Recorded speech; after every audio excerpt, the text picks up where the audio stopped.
네, 안녕하세요. 반갑습니다. 경찰행정법 강사 수창규입니다. 자, 2021년 시험은 이제 총 다 마무리가 되었죠. 그죠? 제 강의를 듣고 올해도 많은 수험생들이 합격을 했고요. 이 자리를 빌어서 그분들에게 합격을 진심으로 축하드립니다.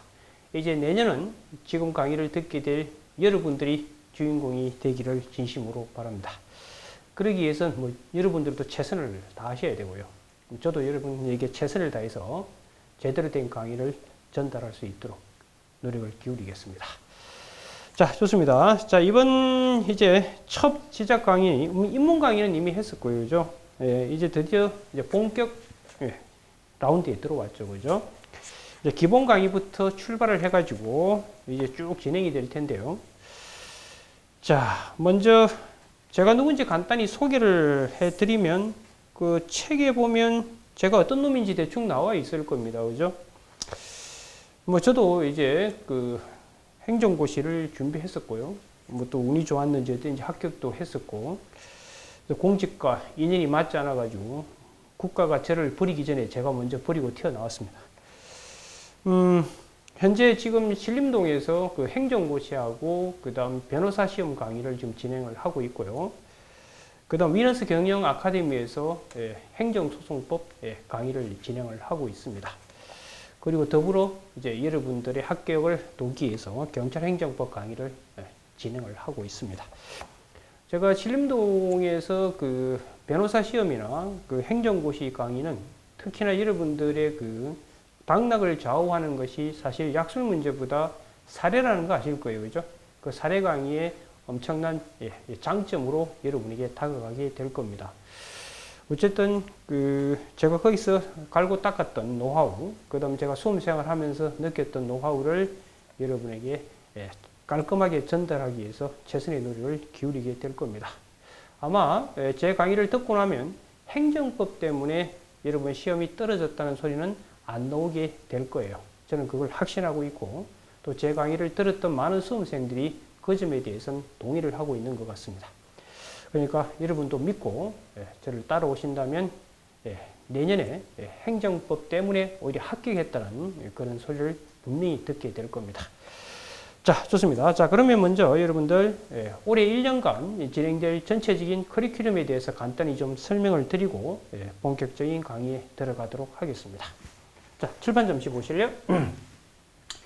자, 일단 지금 우리가 진행할 강의가 아시다시피 여러분 이제 기본 강의입니다. 그죠? 기본 강의를 이제 필두로 해서 1년 농사가 시작이 되게 될 겁니다. 기본 강의의 교재 이미 출간이 되었고 아마 여러분들이 소지하고 있을 거라고 생각이 듭니다. 이 기본 강의가 이제 끝나게 되면, 참고로 이 기본 강의는요, 여러분들 그 약술 문제하고 그 다음 사례 문제, 이 두 가지를 모두 해결하기 위한 기본적인 내용을 배우게 될 겁니다. 그만큼 기본 강의는 중요해요.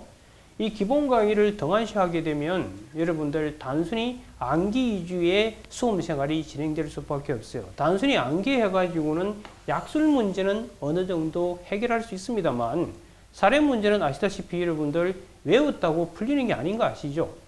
이 사례는 아시다시피 여러분들 논점을 추출해야 되고 이 논점 추출하고 그 다음 추출된 이 논점을 논리정연하게 전개해야 돼요. 그게 논리적 체계라고요. 그래서 논리적 전개를 하셔야 되고 그 다음 이 논점을 설득력 있게 해결하기 위해서 사안포석을 잘 하셔야 됩니다. 사안포석. 이런 부분들은요, 외운다고 될 일이 아니거든요. 행정법의 체계, 이해가 수반되지 않고는 해결해낼 수가 없어요. 실질적으로 여러분의 당락을 좌우하는 것은 이 약술이 아니고요, 사례입니다. 올해도 그게 증명이 됐었고요. 이 약술은 대충 예측이 가능해요. 줄여진다고요. 어느 부분이 나올지. 올해도 거의 예측됐던 것이 다 출제가 됐어요. 약술 문제는. 근데 사례는 그렇지가 않아요. 이 사례는 이해가 수반되지 않고는 풀어낼 수가 없다고요. 아시겠죠? 그런 기본적인 걸 다 이 기본 강의에서 여러분이 습득하게 될 겁니다. 그만큼 중요한 거예요. 그 다음 이제 두 번째, 이 기본 강의가 마무리되고 나면 이제 사례 강의로 넘어가게 될 겁니다. 사례 강의. 이 사례 강의에서는 이제 제가 그동안 갈고 닦았던 노하우를 여러분에게 유감 없이 보여드리게 될 겁니다. 어떻게 사례 문제를 풀어나가는지 그 노하우를 저를 통해서 이번에 제대로 좀 배워두시기 바랍니다. 아시겠죠?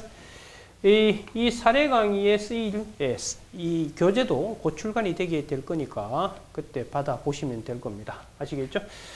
그 다음 이 기본 강의 끝나고 사례 강의가 마무리되고 나면 이제 세 번째 약술 특강을 하게 될 거예요. 출제 가능할 수 있는 약술 문제를 제가 한 30개에서 한 40개 정도 추출해가지고 그걸 집약적으로 여러분에게 전달할 겁니다. 그리고 효율적으로 실제 답안에서 어떻게 표출해야 되는지 그런 부분까지 더불어서 전달하는 시간이 될 겁니다. 올해도 그 약술 특강에서 100% 출제됐죠. 올해 여러분 시험에도 약술 특강에서 제가 36개 뽑아서 여러분에게 전달할 부분에서 100% 출제가 됐었습니다. 그죠? 그래서 약술 특강을 진행하게 될 거예요. 이 약술 특강에 쓰일 교재는 여러분 약술 핸드북이라고 제가 여러분 평상시 들고 다니면서 짜투리 시간을 활용할 수 있도록 하기 위해서 만든 교재입니다. 그것도 곧 출간이 되게 될 거예요. 아마 한 다음 주쯤 출간되지 않을까 싶습니다. 요 3단계고요. 이제 4단계. 4단계에서는 이제 최종 실전 모의고사를 하게 될 거예요. 실전 모의고사. 총 한 8회 정도 진행이 될 것 같아요. 뭐 올해도 이 모의고사에서 많은 부분이 출제가 됐었죠. 출제에 유력한 쟁점들을 다 뽑아내가지고 실전처럼 여러분이 테스트를 받게 될 겁니다. 아시겠죠? 그리고 마지막 단계, 이제 마무리 특강을 하게 될 거예요. 마무리 특강. 이 마무리 특강에서는 뭐 새로운 지식을 전달하는 것이 아니고요. 제 경험칙상, 그 다음 출제 흐름을 파악해 봤을 때 유력한 후보들을 여러분들에게 좀 전달하는 시간이 되게 될 겁니다. 아시겠죠? 그래서 이 총 5단계를 밟게 되면 아마 행정법에 대해서는 두려움도 사라지게 되고 여러분들에게 합격에 대한 확신을 아마 끌어올리지 않을까 그런 생각이 듭니다. 아시겠죠? 그래서 전체 1년간 이 과정은 이렇게 진행된다는 점 미리 좀 알아두시기 바랍니다. 이 5가지 단계 중에 이제 오늘 강의는 요 기본 강의 이 부분이 될 겁니다. 다시 강조하지만 이 기본 강의는 나머지 강의를 하기 위한, 나머지를 진행하기 위한 모든 것들에 대한 초석이 된다는 점. 그래서 이 기본 강의를 등한시하게 되면 행정법의 체계, 그 다음 행정법의 고득점을 받기 위한 발판은 사라진다. 이렇게 생각하시면 될 겁니다. 됐나요? 네, 좋습니다. 자, 그러면 이제 본격적으로 강의를 들어가게 될 텐데, 들어가기 전에, 교과서로 들어가기 전에 먼저 행정법의 전체적인 체계, 틀에 대해서 간단히 언급을 하고 본격적으로 교과서 내용으로 들어가도록 하겠습니다. 됐나요? 네, 좋습니다. 자, 이 부분은 이제 좀 지워버리고요.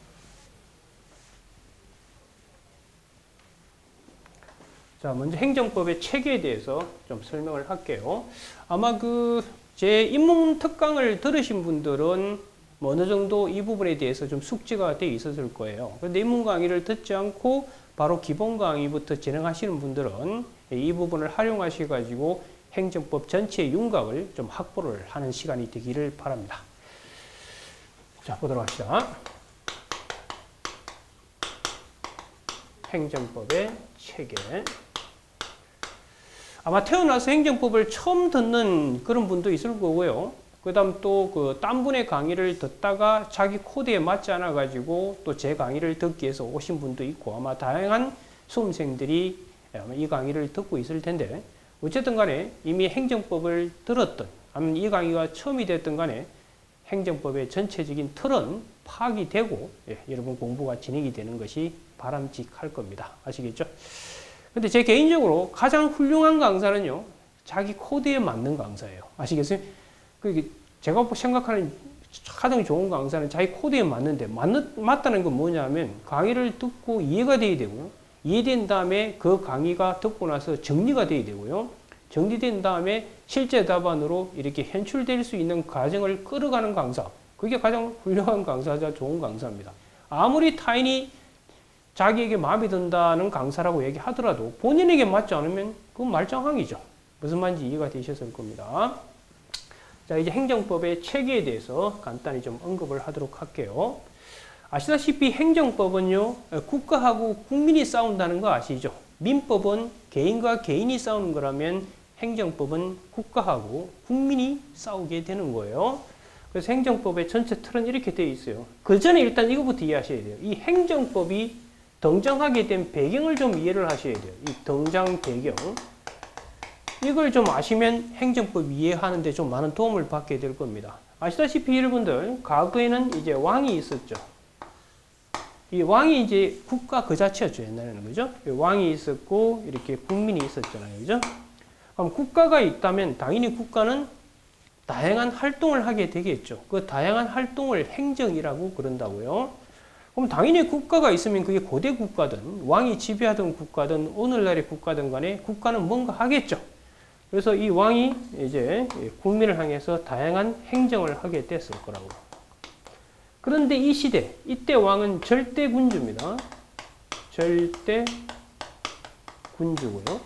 절대군주가 지배하던 시대의 행정은요, 이건 왕 마음대로 한 시대였다고. 이걸 우리는 인치의 시대라고 부릅니다. 이때는 왕이 법의 규율을 받으면서 하지 않았다고요. 그래서 이걸 절대군주, 글자 그대로 절대적이잖아요. 어느 누구도 터치할 수가 없었다고요.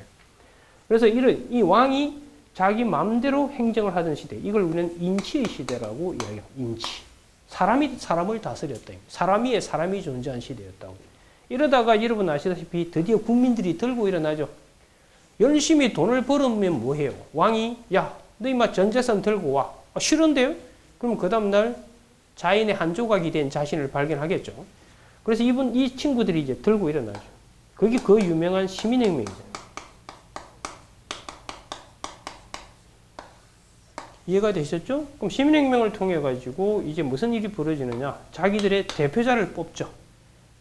그게 오늘날에 뭐가 되죠? 국회가 되는 거죠. 국회에서 이제 법을 만듭니다. 그죠? 그게 입법이라고 그러죠. 입법. 법을 만들어서 이제 왕을 찾아간다고. 왕이 물어봤겠죠. 아니, 왜 국민들이 저렇게 시끄러우냐? 물어보니까 이제 이 친구들이 이야기하죠. 이제 당신이 국민들의 뺨을 때릴 때는 이제 마음대로 때리지 말고 자기들이 뽑은 대표자가 만든 법에 따라서 뺨을 때리라. 이래 되는 거예요. 그래서 그렇지 않으면 자네 목을 날리겠다. 진짜 목을 날렸잖아요. 그래서 우리 16세가 단두대 이슬로 사라졌잖아요. 그래서 이제 왕은 이 인치가 아니라 이제 이 행정을 할 때 이 법에 의해서 행정을 하는 거예요. 이 행정을 할 때 법에 의해서 행정을 하게 되는 겁니다. 이걸 우리가 합쳐서 뭐라고 그러냐면 이걸 법치행정이다 이렇게 부르는 거예요. 법치행정이다 이렇게 부르는 거예요. 그럼 이때 이 법이 바로 행정법이 되는 거예요. 즉 쉽게 말해서 행정법은 인치의 시대에서 법치의 시대로 넘어오게 되는 그 과정에서 행정법이라는 게 등장을 하게 되는 거예요. 그래서 이 시대, 이제 왕이 마음대로 하지 않고 법에 의해서 하는 시대, 이 시대를 우리는 법치의 시대라고 부릅니다. 이걸 법치라고 부르는 거예요. 여기서부터 행정법이 시작이 되는 거예요. 아시겠죠? 그래서 행정법은 기본적으로 국가가 국민을 향해서 뭔가 할 때 그걸 컨트롤하기 위해서 만든 법이 다름 아닌 행정법이 되는 거예요. 이해가 되셨죠? 그렇다면 이제 행정법의 개념을 잠시 여러분들 적어드리면 교과서 들어가서 다 할 거예요. 행정법은 행정을 규율하는 법이 행정법이니까요. 행정에 대한 조직, 그 다음 작용, 그 다음 구제에 관한 국내 공법이다. 이런 표현을 쓰고 있습니다. 그럼 결국 행정법은 국가가 하는 행정을 규율하려고 만든 법이라는 거고, 근데 이 규율하는 행정법을 그 파트별로 나눠가지고 세 가지로 나눈다고요. 그래서 이 조직, 행정의 조직, 작용, 구제로 나눠가지고 이 부분을 규율하는 행정법을 행정조직법이라고 부르고요. 그 다음 이 부분을 규율하는 행정법을 행정작용법이다. 이렇게 부릅니다. 그 다음 이 부분을 규율하는 행정법을 행정구제법이다. 이렇게 부릅니다. 그리고 이 행정작용을 다시 두 개로 나눠가지고 일반하고 개별 이렇게 나눕니다. 일반적인 건 이건 행정법 총론에서 배우고요. 이 개별적인 건 강론에서 배웁니다. 여러분 시험에서는 고시에서야 이 강론 안에 다양한 게 들어있습니다만 여러분 경찰행정법에서는 강론에서는 경찰행정법만 별도로 배웁니다. 여기서는 여러분 경찰 행정법만 별도로 이렇게 배우시면 되는 겁니다. 이해가 되셨나요? 여기까지? 자, 그러면 구체적인 예를 통해서 이 행정법의 전체 꼬라지를 한번 잡아가도록 할게요. 자, 이게까지는 이해하셨죠? 그래서 결국 행정법이라고 하는 것은 인치의 시대에서 법치의 시대로 바뀌면서 등장한 것이 행정법이다. 한마디로 하면 국가가 국민의 뺨을 때릴 때 적용하려고 만든 법이 행정법이다. 따라서 행정법의 가장 중요한 원리를 꼽아라면요, 그건 바로 법치행정입니다.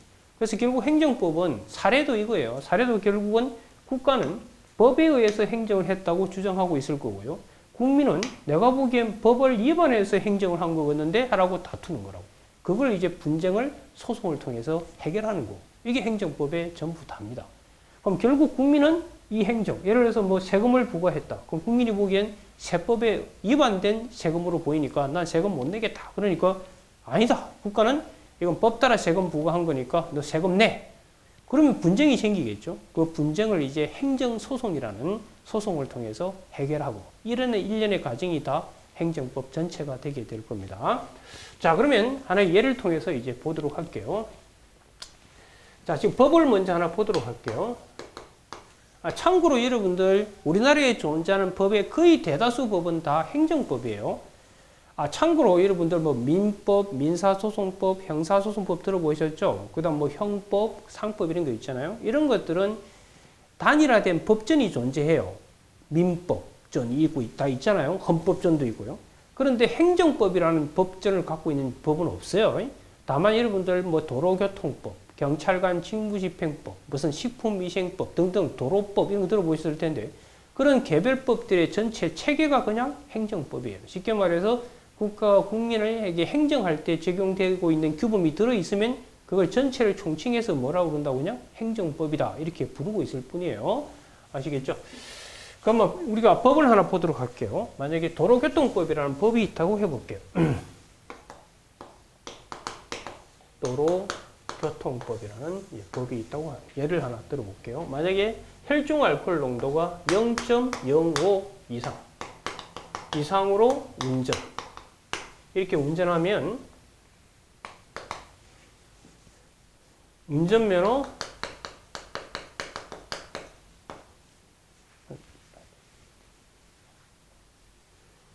6개월 운전면허 정지한다. 법이 이렇게 되어 있을 수도 있고요. 6개월 이하에서 운전면허 정지할 수 있다. 법이 이렇게 되어 있을 수 있습니다. 일단 여러분들 이제 법을 처음 배운다는 전제하에서 제가 지금 강의를 진행할 겁니다. 기본적으로 법은 구조가 이렇게 되어 있어요. 0.05 이상 운전하면 여기까지를 요건이라고 불러요. 요건이라고 부르고 그 다음 뒷부분 이런 요건에 충족되면 6개월 운전면허 정지라는 뺨을 때리겠죠. 이 뒷부분을 이제 효과라고 부릅니다. 그런데 이 효과를 선택할 수 있느냐 없느냐에 따라서 우리는 기속, 제락 이렇게 구분하는데 이건 행정법에서 중요한 개념입니다. 그래서 요건이 충족되면 6개월의 운전면허 정지한다. 그러면 이건 입법자가 법을 만든 거잖아요. 우리는 기본적으로 행정법은요. 국회에서 법을 만들고 행정부가 그 법을 집행하고 그 다음 이 법대로 했냐 안 했냐 분쟁이 생겼을 때 그걸 사법부에서 이렇게 사법부에서 재판하고 이걸 권력 분립이라 한다는 거 아실 겁니다. 그죠? 입법, 이걸 행정, 이쪽을 뭐 사법 이렇게 되는 거라고요. 이해가 되셨죠? 그러면 지금 입법부에서 법을 만들면 이제 행정부에서 이 법을 집행하고 그다음 사법부에서는 법을 해석해가지고 제대로 됐냐 안 했냐 갈등이 생겼을 때 해결을 하게 되는 이게 이제 권력 분립의 기본 메커니즘입니다. 그럼 이 사례 이 하나 보시면요, 여러분 이해하셔야 될 것이 지금 입법자가요 법을 만들면서 이렇게 만들었다. 그러면 누군가가 0.05 이상으로 음주운전을 하잖아요. 그러면 지방경찰청장이라는 이 행정부에서는 무조건 그자의 운전면허를 6개월간 정지만 할 수밖에 없어요. 자, 이처럼 선택을 할 수 없도록 되어 있는 거. 선택 안 되잖아요. 이걸 우리는 기속이다. 이렇게 이야기를 합니다. 반면에 만약에 0.05 이상 음주운전을 했다 하더라도 6개월 이하의 운전면허를 정지할 수 있다 이렇게 되어 있죠. 2번처럼 되어 있다면 이거는 선택을 할 수 있잖아요. 그러면 이 6개월의 운전면허 정지 이건요 선택이 가능하죠. 운전면허 정지해도 되고 안 해도 되고 하더라도 1개월 할 수도 있고 2개월 할 수도 있고 그렇잖아요. 이걸 우리는 선택이 가능한 거 이걸 재량이다 이렇게 부릅니다. 근데 실제 법은 거의 재량으로 되어 있는 경우가 많아요. 자, 이걸 일단 내버려 두고 이제 행정법의 전체 체계를 같이 한번 보도록 할 텐데 자, 그러면 이걸 한번 보도록 합시다. 이게 국가가 있고요. 국가 안에 지방경찰청장이 있어요. 지방경찰청장이 있고 이게 A라는 친구가 있습니다. A라는 친구가 혈중 알코올 농도 0.05로 운전을 했어요. 이렇게 되잖아요. 그러면 이제 A를 향해서 만약에 이 사례에서 운전면허 정지를 한다고 합시다. 만약에 6개월 운전면허 정지를 한다고 이렇게 합시다. 자, 그러면 이제 행정법은 어떻게 구성되는지 잘 보세요. 아시다시피 여러분들 나중에 다 들어가서 합니다만 이 국가는 뭐라고 부르냐면 행정주체라고 불러요. 행정주체라고 부르고 그 다음에 이 국민은 앞으로 A는 국민이라고 제가 상징을 할 거예요. 이건 행정객체다 이렇게 부릅니다. 행정객체다 이렇게 부르고 그리고 여러분들 그 인문특강에서 혹시 들으신 분은 알겠지만 이 법이라고 하는 것은요. 그게 민법이 됐든 행정법이 됐든 법은 일정한 일이 벌어지면 A라는 사람한테는 권리를 그 다음 B라는 사람한테는 의무라는 걸 이렇게 배분하게 되는 겁니다. 그래서 이 권리와 의무의 관계 이걸 우리는 법률 관계다 이렇게 부릅니다. 우리가 돈을 빌려주는 순간 민법은 빌려준 자에게 돈 받을 권리를 주고 빌려간 사람한테는 돈 갚아야 될 의무를 부여하는 거 아시죠? 그러면 그 두 사람의 관계는 민법에 매개한 관계인 법률 관계가 돼요. 법률 관계는 줄이면 권리와 의무 관계로 이루어진 거. 그게 이제 법률 관계가 되게 될 겁니다. 자, 그러면 여기서 일단 아셔야 될 게 있어요. 이 국가하고 이게 국민이 있는데 법학에서 권리와 의무를 가질 수 있으려면요. 이 두 명은 다 모두 사람이어야 됩니다. 사람. 근데 이 법학에서 사람은 다시 자연인하고 이렇게 법인으로 이렇게 나누어진다는 거, 그걸 좀 이해를 하셔야 돼요. 자연인이라는 거 원래부터 인간이죠. 여러분도 원래부터 인간 맞죠? 그런데 법인은 원래는 인간이 아닌데 법이 인간처럼 가공한 거예요. 그 쉽게 말해서 우리가 여러분들 회사, 뭐 삼성이 혹시 눈에 보이는 사람이 있어요? 근데 법적으로 가공한 거죠. 그럼 그 법적으로 가공한 거지만 법학적 차원에서는 그 친구도 인간처럼 대우받습니다. 그러면 권리와 의무를 갖게 돼요. 그런데 주의해야 될 건 이 법인은요, 스스로 움직일 수가 없잖아요. 삼성이 걸어 다니는 거 혹시 보셨어요? 그러니까 대신 움직여줄 팔, 다리. 그래서 기관이 필요합니다. 아시겠어요? 네. 그리고 이 법인은 다시 여러분들 공법인도 있고, 그 다음 사법인도 있습니다. 이 공법인의 대표적인 게 국가하고 지방자치단체입니다. 지자체. 뭐 사법인이야 회사 같은 경우 생각하시면 될 겁니다. 그럼 국가도 하나의 뭐다? 법인이다 이 말이에요. 국가가 눈에 보이는 사람이 있어요? 없잖아요. 그런데 국가도 법인이기 때문에 행정주체로서 사람 취급받아서 권리와 의무를 가질 수 있습니다. 그런데 반면에 요 안에 들어있는 지방경찰청장이 있죠. 이거는 누구냐면 이게 바로 기관인 거예요. 이게 행정기관이라 이렇게 부릅니다. 왜? 국가는 법인이기 때문에 스스로 못 움직이고 대신 움직여줄 팔, 다리로서 기관이 필요한 거예요. 그런데 이 행정기관은요. 이건 사람이 아니에요. 사람이 아니고요. 국가는 사람이에요. 사람으로서 권리와 의무를 가질 수 있는 거예요. 이해가 되셨나요? 만약에 국가가 예를 들어서 세무서장이 A라는 친구에게 세금을 부과하게 되면 그 세금 1억을 부과했을 때 세금 1억 받을 수 있는 권리는 국가가 갖게 되는 거고요. 다만 국가는 스스로 못 움직이니까 세무서장이라는 행정기관이 대신 움직이는 거예요. 근데 행정기관은 사람이 아니고요. 그래서 이 친구는 권리와 의무는 가질 수 없고 권한만 갖게 돼요. 권한이 있다 이런 말 들어보셨잖아요.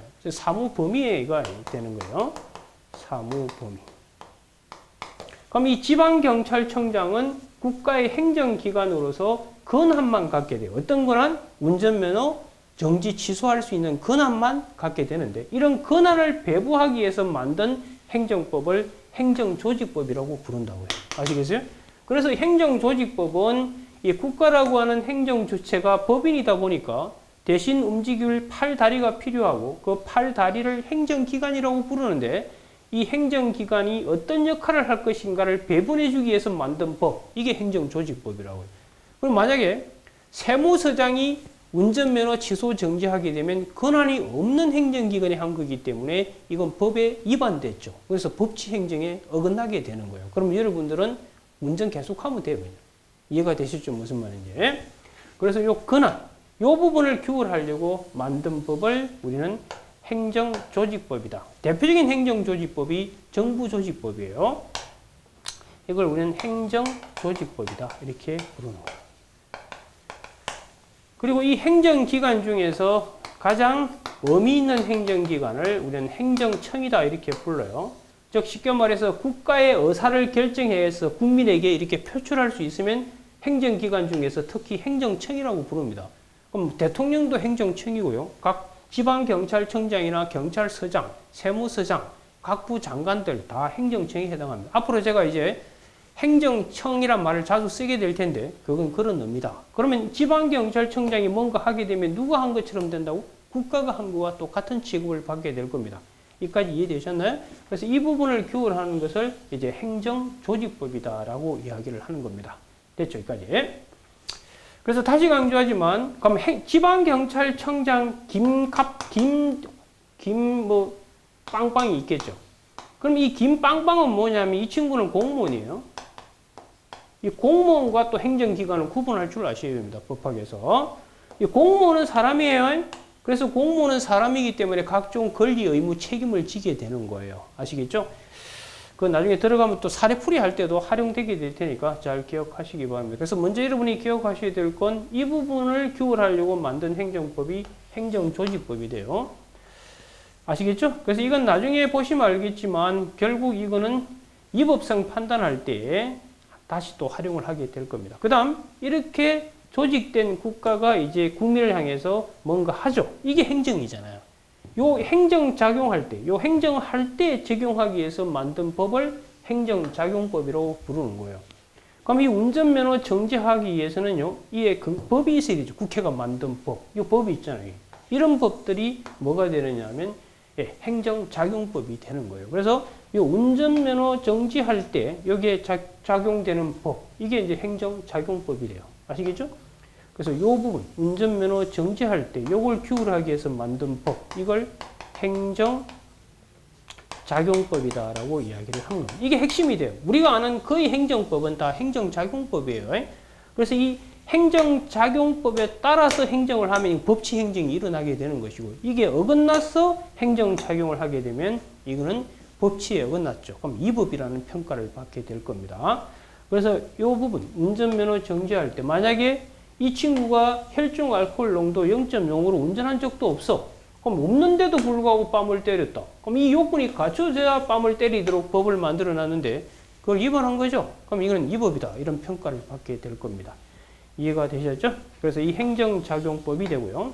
자, 그 다음 만약에 A라는 친구가 0.0으로 운전한 적도 없는데 국가가 A에게 6개월 운전면허 정지하게 되면 이거는 위법이 되죠. 그러면 A는 왜 나한테 운전면허 정지하면서 이 부분을 없애달라고 이렇게 하면서 다툴 수 있게 될 겁니다. 이게 뭐냐면 이게 행정구제법이 되는 거예요. 이게 이제 행정법의 다예요. 그래서 결론적으로 말하면 법이 있으면 법대로 행정을 하면 그거는 아무 문제가 없는데 그걸 위반했을 때 국민은 소송을 통해서 또 구제받게 될 겁니다. 행정구제법의 가장 대표적인 법이 바로 여러분 행정소송법이다. 이런 걸 들어보셨을지 모르겠습니다. 이런 것들을 여러분이 배우게 될 겁니다. 이해가 되셨나요? 자, 그러면 여기서 이제 하나씩 여러분들 분리해서 좀 더 부연 설명을 해 드리도록 하겠습니다. 행정조직법은 사실 이 정도만 이해하시면 되고요. 이제 문제가 이 행정작용법부터가 문제가 될 겁니다. 결국은요, 국가가 국민을 향해서 숱한 행정작용을 하게 될 텐데, 그 행정작용은 아까 보시다시피 이제 법대로 해야 됩니다. 옛날처럼 마음대로 하는 인치의 시대가 아니기 때문에, 따라서 이 법대로 하게 되면 이건 적법이라는 평가를 받게 돼요. 그래서 이 행정작용법에 따라 운전면허 정지를 했다. 그러면 이건 적법이라는 평가를 받게 돼요. 적법이 되면요, 국민은요, 그걸 따르고 지켜야 될 의무가 있습니다. 만약에 운전면허 6개월 정지가 법에 따라 됐다. 그러면 A는 6개월 동안 운전하지 말아야 될 의무가 발생한다고요. 이해가 돼요? 의무가 있는데도 이 친구가 의무를 이행 안 해. 이행 안 하면 의무를 이행한 것처럼 이렇게 만들 수밖에 없습니다. 세금을 부과했는데 법대로. 근데 세금을 납부할 의무가 생기죠? 근데 안 내죠. 그러면 족칩니다. 강제로 뺏어가요. 운전하지 말아야 되는데 운전하죠. 이때는 여러분들 벌금이 나올 수도 있고 교도소 갈 수도 있고 이상한 일이 벌어질 수도 있는 거예요. 그래서 이 부분 의무가 있는데 의무를 이행하지 않거나 위반했을 때 이행되거나 위반되지 않도록 하려고 여기에 개입하는 걸 이걸 행정의 실효성 확보 수단이라고 불러요. 이걸 행정의 실효성 확보 수단이다. 이렇게 부릅니다. 무슨 말인지 이해되셨죠? 그런데 이 법을 어겨서 했다. 그럼 우리는 위법이다. 이런 말을 하게 돼요. 우리가 적법이라는 건 앞으로요. 법대로 하게 되면 법은 제가 아까 얘기했죠. 한 사람한테 권리를, 한 사람한테 의무를 부여하는데 그 권리 의무가 발현되는 걸 효력이 있다라고 얘기합니다. 그래서 적법이면 유효가 돼요. 유효라는 건 이제 권리와 의무가 이렇게 생기게 되는 거예요. 반면에 위법이죠. 법에 어긋났으니까 법의 도움을 받을 수가 없어요. 그럼 위법 반대말 뭐겠어요? 무효가 되는 거예요. 이거는 권리와 의무가 안 생기는 이런 일이 벌어지게 되는 겁니다. 그럼 위법인데도 불구하고 국가가 세금을 여러분 재산을 뺏어간다든지 여러분 운전한다고 여러분을 족친다든지 이래 됐을 땐 다투어야 돼 말아야 돼요? 다투어야 되겠죠. 그래서 위법인데도 불구하고 그럼 위법이라면 국민 A는 의무가 없다고요. 의무가 없는데도 불구하고 A의 권익을 침해하죠. 만약에 침해하면 이 A를 이제 보호해야 되겠죠. 이걸 우리는 행정구제라고 부르는 거라고요. 이해가 되셨나요? 네. 그래서 행정법은요, 법대로 행정이 이루어지면 국가한테 힘을 실어줍니다. 힘을 실어줘가지고, 예, 국가에게 몽둥이를 쥐어줍니다. 그래가지고 행정 목적이 실현될 수 있도록 이렇게 하는 거예요. 반면에 법을 어겨서 행정작용했을 땐 이제 누를 보호한다고? 국민을 보호하고. 이렇게 돼요. 그래서 여러분, 국가는요, 앞으로 공익을 대변하는 자가 돼요. 공익은 전체 이익이다. 이렇게 생각하시면 되고, 국민은요, 이건 사익을 대변하게 될 겁니다. 그래서 행정법은요, 한편으로는 공익을 달성할 수 있도록 하기 위해서 국가한테 힘을 실어줍니다.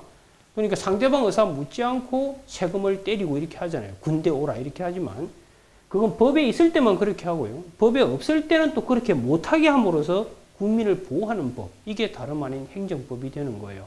여기까지 이해되셨나요? 그래서 결국은 이 부분, 요 행정구제, 요걸 규율하려고 만든 법이 행정구제법이고, 그리고 숱한 행정작용을 하게 될 텐데, 이 행정작용할 때 작동되는 법을 우리는 행정작용법이라고 그러고, 대다수의 행정법은 다 행정작용법입니다. 그래서 이 법에 따라서 행정을 하면 그건 적법이라고 그러는 거고, 이 법을 어겨서 하게 되면 위법이라는 평가를 받게 돼요. 적법으로 평가받게 되면 법학에서 적법은 법대로 했기 때문에 법으로부터 권리 의무를 받게 돼요. 그걸 이제 유효다 이렇게 얘기하는 겁니다. 그럼 세금 법대로 세금이 부과되면 국민의 세금 내야 될 의무가 있고 그런데도 안 내면 족쳐가지고 내게 된 것처럼 이렇게 만드는 거예요. 이해가 돼요? 반면에 반대로 법을 어겨가지고 세금을 부과했다. 그럼 국민의 세금 낼 의무가 없죠. 그런데도 돈을 뺏어갔다. 그러면 여러분 돌려받아야 되지 않겠어요? 예, 그럴 경우 이제 행정구제를 통해서 국민을 보호하고 이게 행정법의 다예요. 제가 하는 말 이해가 되셨나요? 자, 그런데 칠판 잠시 보시면 여기에 보시면 여러분들 행정작용법 할 때 법이 있잖아요. 이 법. 그러면 국가가 국민을 향해서 행정을 할 때 작용되는 법, 그 법이 도대체 어디까지 있는지, 그 법에 어느 것들이 내용에 들어있는지 그걸 규명하는 걸 우리는 뭐라고 그러냐면 그걸 행정법의 법원이다 이렇게 불러요. 그래서 이 행정법 법원에는 성문법도 있고요. 성문법도 있고 그 다음 불문법도 있다는 거. 이건 문서화되어 있는 법. 여러분 시험에서는요, 이렇게 이 법률, 국회가 만든 법률도 있고 다양한 법이 있습니다. 그리고 행정부도 법을 만들어요. 이건 오늘 들어가서 배우게 되겠습니다만, 그건 여러분 참조 조문으로 주어집니다. 실제 시험에서는. 그런데 실제 중요한 건 눈에 보이지 않지만 법으로 기능하는 게 있어요. 이 불문법이 여러분 시험에서 중요하게 작동되게 될 겁니다. 어쨌든 이 법에 뭐가 들어가 있는가? 그게 행정법의 법원 파트가 될 겁니다. 자, 간단히 한번 정리를 해보면요.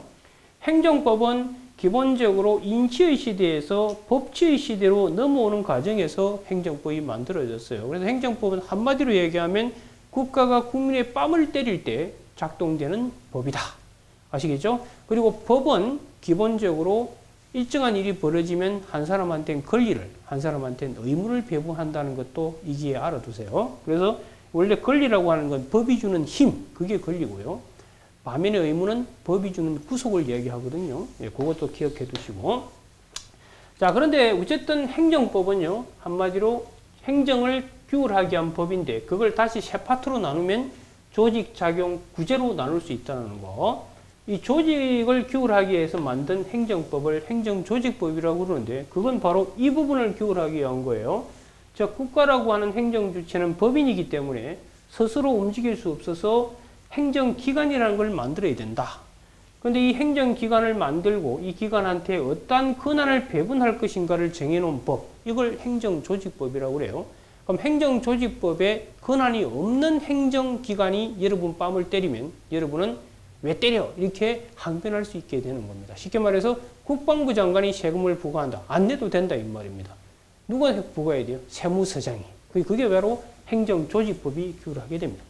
그럼 만약에 이 권한이 있는 행정기관이 여러분을 향해서 이제 뺨을 때릴 때, 그 뺨 때리는 걸 규율하기 위해서 만든 행정법을 행정작용법이라고 그러고, 앞으로 여러분이 접하게 될 행정법은 거의 다 행정작용법이 될 겁니다. 그래서 이 행정작용법에 따라서 제대로 여러분들 행정작용하면 이거는 법치대로, 법대로 한 거기 때문에 여러분은 따라야 될 의무가 있는 거고, 반면에 만약 이 법을 위반해서 행정작용을 하게 되면 여러분은 따를 필요가 없고 이렇게 되게 될 겁니다. 이해가 되셨어요? 그래서 여러분이 따라야 되는데 안 따르면 따르게 하기 위해서 나오는 것이 행정의 실효성 확보 수단이라는 걸 배우게 될 것이고요. 그 다음에 이제 위법하다면 여러분을 보호하기 위해서 이제 행정구제를 배우고 이렇게 될 겁니다. 이게 행정법이 다예요. 전체 돌아가는 메커니즘 이해하시겠어요? 그리고 법은요, 참고로 요금 플러스 효과로 되어 있다는 거 아셔야 되고, 그리고 이 효과 부분에서 선택할 수 없도록 아예 못을 박아난 걸 기속이라고 한다는 것도 이번 기회에 알아두시고요. 선택할 수 있도록 되어 있으면 재량이 되게 되는 거예요. 그래서 이 재량으로 되어 있을 때가 여러분 시험에서 항상 문제가 되는데 그 자세한 내용은 이제 들어가서 하게 될 겁니다. 됐나요? 이게 이제 행정법의 전체적인 틀입니다. 대충 감은 잡혔으리라 믿습니다. 자, 그러면 이쪽으로 잠시 오보실래요?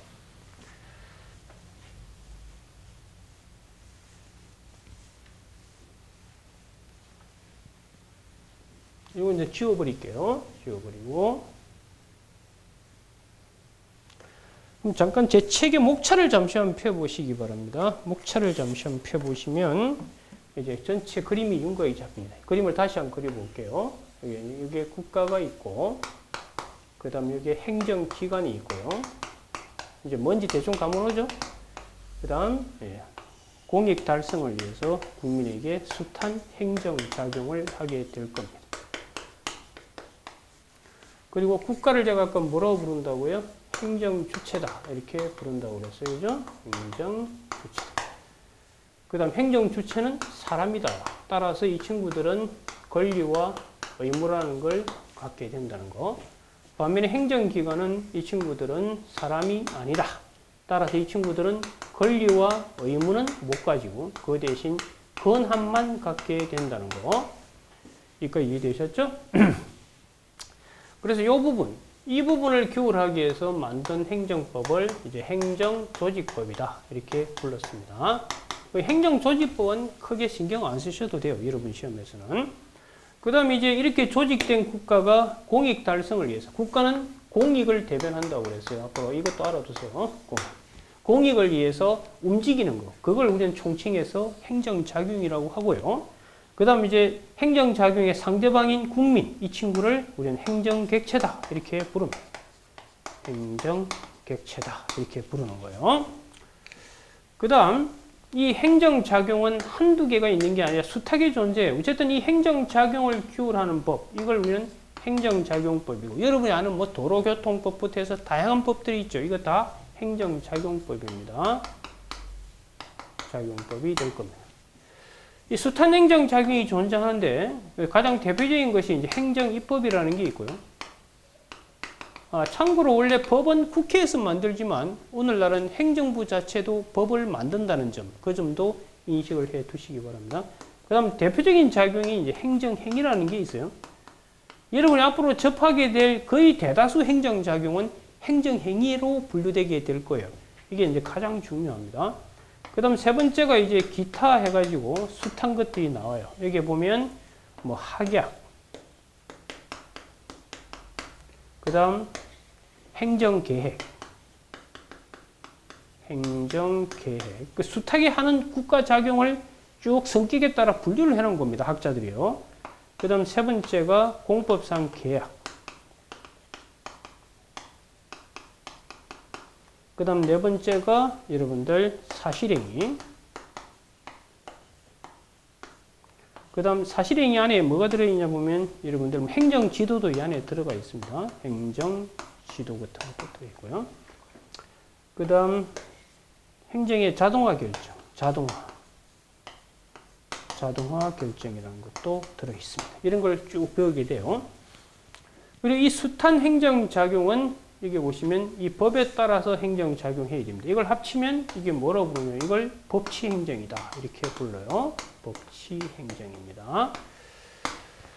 그래서 이 법치행정대로 하면 이제 적법이고 그렇지 않으면 위법이라는 평가를 받게 될 거예요. 그래서 이걸 쭉 합치면 법대로 하면 이걸 이제 법대로 하면 우리는 이걸 적법이다 부르는 거고 이거 이제 지울게요. 법대로 안 하면 이제 위법이다 이렇게 부르게 될 겁니다. 그럼 이때 이 법이 도대체 뭐냐? 이걸 규명하는 것이 행정법의 법원. 재판하는 법원을 얘기하는 것이 아니에요. 이건 크게 여러분들 성문법이 있고요. 그 다음 불문법이 있다는 것만 지금 알아두세요. 들어가서 하게 될 겁니다.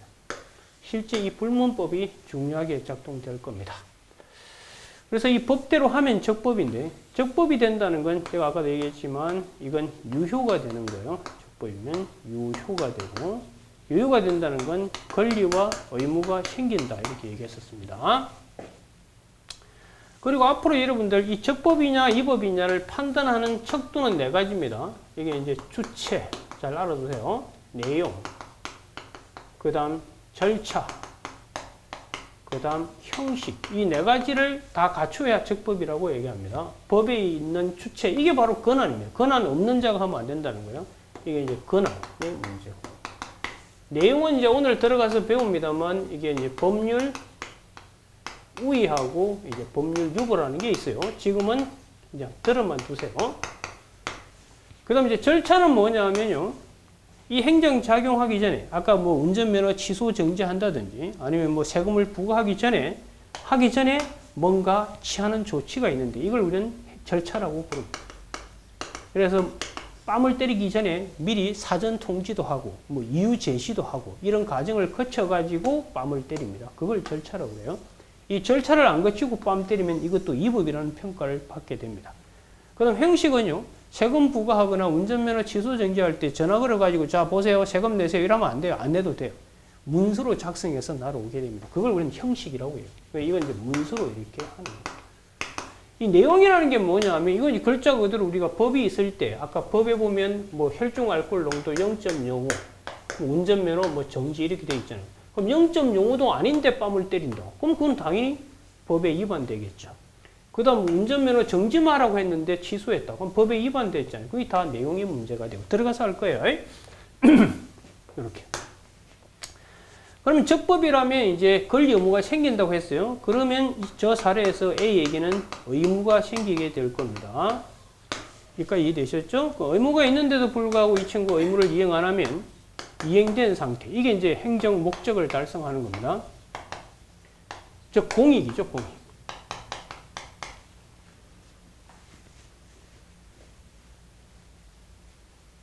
공익을 달성하기 위해서 여기에 국가한테 몽둥이를 쥐어준다고. 이걸 우리는 행정에 세금 안 내면, 안 내고 개겨보세요. 그러면 이제 강제징수 당하게 된다고. 그래서 행정에 이걸 실효성 확보수단이다. 이렇게 하게 돼요.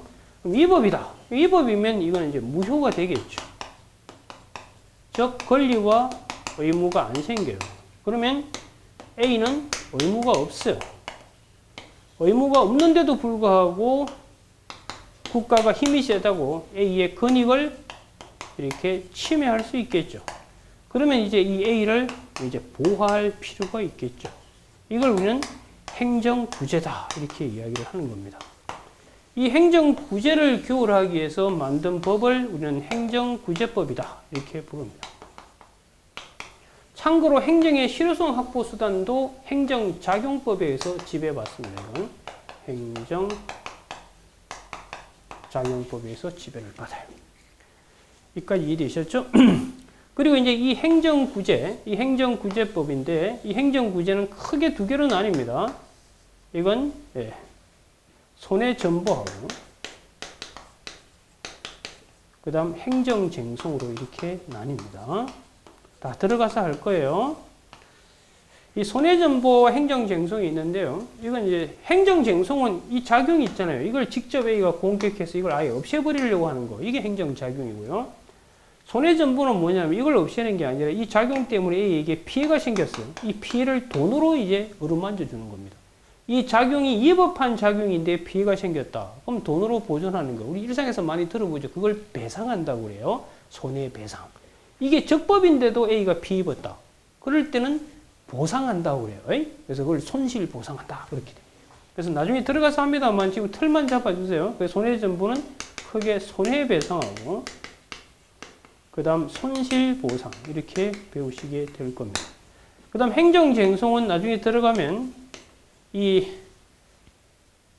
저 행정작용에 대해서 A가 문제 삼으면 행정부 스스로가 재판에서 바로 잡아주는 것도 있습니다. 그걸 행정심판이라고 불러요.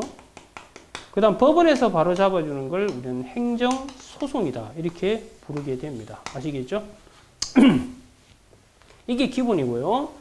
그 다음에 이제 A가 이쪽을 향해 국가한테 가서 뭔가 요구하는 게 있어요. 그게 뭐냐면 정보공개. 들어보셨어요?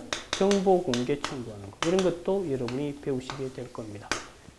그리고요, 나중에 들어가면 알겠지만 이 행정작용할 때 단순히 행정작용하는 게 아니라 여기다 또 하나의 단서를 붙이는 경우도 있습니다. 행정작용하면서 이거 할 것 이렇게 단서 붙여서 하는데 이걸 우리는 부관이라고 불러요. 그럼 들어가서 배웁시다. 이게 행정법에 전부 다예요. 이게 여러분 목차에 다 들어가 있습니다. 한번 볼까요? 그래서 결국은 이 부분, 이 행정구제법을 하는 이유는 이건 사익을 보호하려고 하는 거예요. 이건 공익이잖아요. 그래서 행정법은 한편으로는 공익을 지키고 또 한편은 사익도 보호하는 이 법이 다름 아닌 행정법이에요. 이게 조화와 균형. 이게 결국 행정법이 추구하는 목적이 되게 되는 겁니다. 알겠죠? 여기까지. 자, 그러면 이제 교과서 목차 잠시 보고 잠시 쉬었다가 본격적으로 교과서 내용으로 들어갈 겁니다. 목차 잠시 한번 볼까요? 자, 한번 펴보시면 제1편에 행정법 통론 해놨죠. 그 첫 번째가 뭐죠? 행정. 이 부분을 배우는 거예요. 행정. 이게 뭔지. 그 다음에 행정을 규율하는 법이 뭐예요? 행정법이겠죠. 그래서 제2장에 행정법 나와 있죠. 그리고 아까 말씀드렸다시피 법의 지배를 받는 두 관계를 무슨 관계? 법률 관계라고. 여기서 만약에 세금을 부과하게 되면 세법의 지배를 받겠죠. 이게 만약에 이게 세금 부과다. 그럼 이게 세법이 적용을 받잖아요. 법치 행정 때문에. 그럼 세법에 의해서 국민은 세금 내야 될 의무가 생기고 세법에 의해서 국가는 거둬갈 수 있는 권리가 있죠. 그럼 이 권리와 의무로 이루어지는 관계. 이걸 우리는 법률 관계다. 이렇게 부르는 거예요. 네, 그런 것들을 쭉 배우게 될 겁니다. 됐나요? 그 다음 이제 제2편 제목이 뭐예요? 그 1편의 행정법 통로는 이 전체에 공통으로 적용될 원리들을 간단히 배우게 될 거고요. 그 다음 제2편의 행정작용법에서 첫 번째 뭐라고 되어 있죠? 행정입법이 되어 있잖아요. 그죠? 그 다음 제2장이 행정행위 되어 있죠. 그죠? 그럼 뒤로 한번 넘겨보실 거예요. 3장이 그 밖에 기타 이걸 이제 하나씩 쭉 배우게 될 겁니다. 됐죠? 그 다음 제3편에 뭐라고 되어 있죠? 행정 절차 이 부분. 요 뺨 때리기 전에 거치는 과정. 절차를 배우고 그 다음 국민이 국가한테 너 가진 정보 좀 보자. 그게 이제 정보 공개 이렇게 될 겁니다. 그 다음 제4편 제목이 뭐예요? 행정의 실효성 확보 수단이죠. 아까 이 법대로 법치행정대로 하게 되면 적법이고 따라서 국민은 따라야 될 의무가 있는데 안 따르면 족치게 하는 거. 이걸 행정의 실효성 확보 수단이라고 하는 거예요. 여기까지 이해되셨죠? 그 다음 제5편 제목이 뭐예요? 행정구제법이죠. 이 법이면 국민은 따를 필요가 없는데도 국민의 뺨을 때린다. 그럼 국민을 보호해야 될 거 아니에요. 이게 행정구제가 되는 거예요. 이해가 되셨죠? 그 행정구제에 보시면 손해배상이 있고 손실보상이 있죠? 그 다음 행정심판이 있고 행정소송이 있잖아요. 그 손해배상하고 손실보상을 묶으면 이게 여러분들 손해전보가 되는 것이고 행정심판하고 소송을 묶으면 행정쟁소 이렇게 부르게 된다는 거예요. 아시겠죠?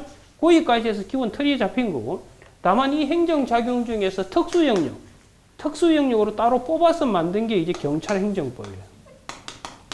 이건 이제 강론에서 별도로 배우는 거죠. 그게 마지막 제6편의 경찰행정법 해서 별도로 뽑아낸 겁니다. 이해가 돼요? 그래 이 전체가 이제 틀이 딱 잡힌 거라고. 이 그림을 알고 공부를 하셔야 되는 겁니다. 이해가 되셨나요? 자, 그러면 지금 그 본격적인 교과서 들어가기 전에 제가 몇 가지만 정리를 해 드린 겁니다. 이 부분에 대한 자세한 내용은 여러분들 인문특강에서 제가 설명드린 바가 있기 때문에 여력이 되신다면 그 강의를 좀 참고를 하시기 바랍니다. 자, 간단히 정리해버리면 자, 행정법은 쉽게 말해서 인치의 시대에서 법치의 시대. 그래서 법치행정이라는 말이 앞으로 자주 등장할 겁니다.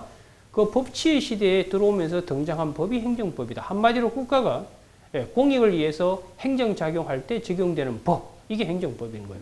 근데 이 행정법이 규율하는 영역을 세 가지로 나누어서 조직, 작용, 구제 이렇게 나눈 겁니다. 그래서 행정법은 법치행정대로 국가가 행정작용을 하면 국민은 따라야 될 의무가 있는데 안 따르면 따르게 하기 위해서 행정의 실효성 확보 수단으로 가고 그런데 국가가 법을 어겨서 작용하면 국민은 따를 필요 없죠. 그런데도 국가가 이런 뺨을 때리면 국민을 보호하고 이게 행정법이 다예요.